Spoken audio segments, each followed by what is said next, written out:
Sorry, I'm kind of nervous. We have the President of the United States here.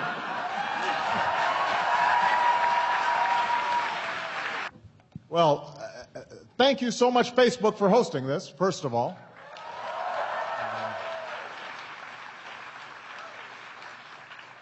My name is Barack Obama, and I'm the guy who got Mark to wear a jacket and tie. And in fact, if you'd like, Mark, we can take our jackets off. Okay. No, that's good.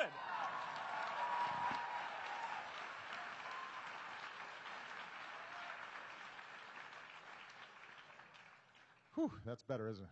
So let's start off with the conversation about the debt, right? So I understand that yesterday morning you had a town hall in Virginia where you talked about your framework not only for resolving the short-term budget issues, but the longer-term debt. Right. And you spent some time talking about tax reform and some cost-cutting, but you also spent a lot of time talking about things that you didn't think that we could cut in education, infrastructure, and clean energy. So my question to kind of start off is, what specifically do you think we should do, and what specifically do you think we can cut in order to make this all add up? Good. Right now, we face a critical time where we're going to have to make some decisions. How do we bring down the debt in the short term, and how do we bring down the debt over the long term? In the short term, Democrats and Republicans now agree we've got to reduce the debt by about $4 trillion over the next 10 years. And I know that sounds like a lot of money. It is. But it's doable if we do it in a balanced way. What I proposed was that about $2 trillion over 10 to 12 years is a reduction in spending. You know, government wastes, just like every other major institution does. And so there are things that we do that we can afford not to do. Now, there's some things that I'd like to do, are fun to do, but we just can't afford them right now. So we've made cuts in every area. A good example is Pentagon spending, where Congress oftentimes stuffs weapons systems in the Pentagon budget that the Pentagon itself says we don't need. But special interests and constituencies help to bloat the Pentagon budget. So we've already reduced the Pentagon budget by about $400 billion. We think we can do about another $400 billion. So we've got to look at spending, both on non-security issues as well as defense spending.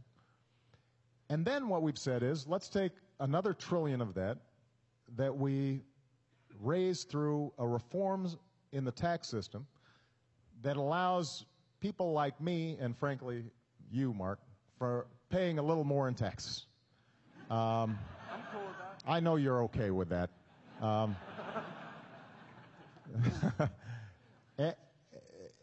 Keep in mind, what we're talking about is going back to the rates that existed when Bill Clinton was president. Now, a lot of you were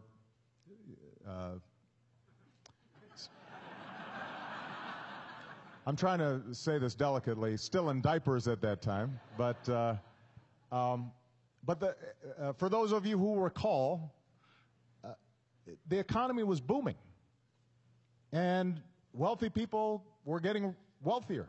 There wasn't a problem at that time. If we go back to those rates alone, that by itself would do a lot in terms of us reducing our overall spending. And if we can get $1 trillion on the revenue side, $2 trillion in cutting spending, we can still make investments in basic research. We can still invest in something we call ARPA-E, which is like DARPA, except just focused on energy, so that we can figure out what are the next breakthrough technologies that can help us reduce our reliance on fossil fuels. We can still make investments in education.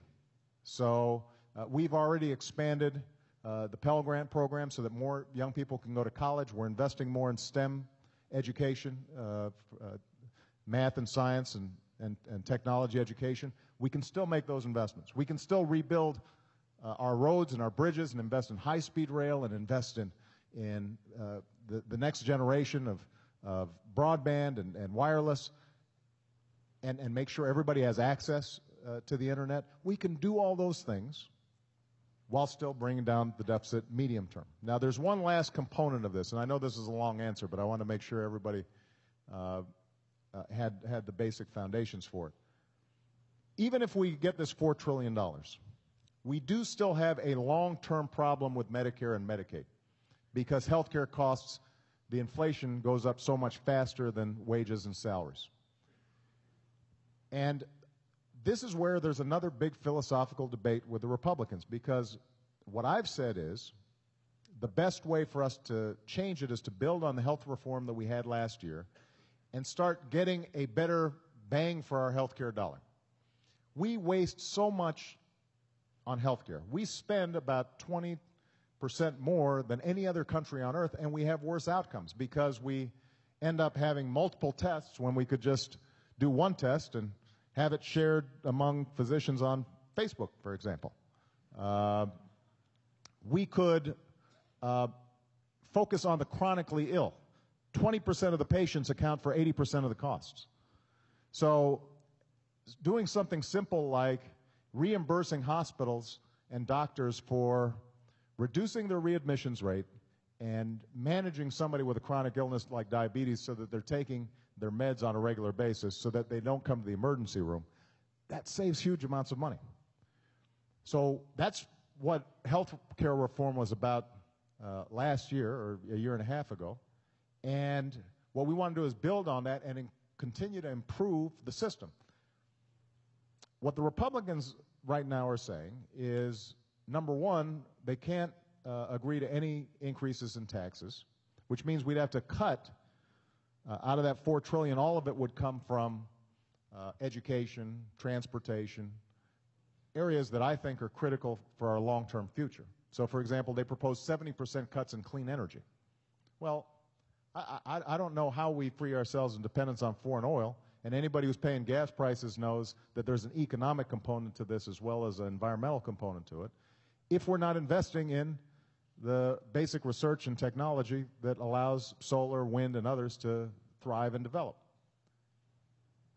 At the same time, what they've said is, let's make Medicare into a voucher program so that retirees, instead of knowing that they're always going to have health care, they're going to get a voucher that covers part of the cost, and whatever health care inflation comes up is all going to be on them. And if the health insurance companies don't sell you a policy that covers your illnesses, you're out of luck. I think it is very important for us to have a basic social safety net for families with kids with disabilities, for seniors, for folks who are in nursing homes, and I think it's important for us to invest in our basic research. We can do all those things, but we're only going to be able to do it by taking a balanced approach, and that's what this big debate is about all about right now. All right? All right, so, sorry, don't mean to cut off the applause. No. That was, No. It's a very thorough answer. No. They were stunned by the length of that answer.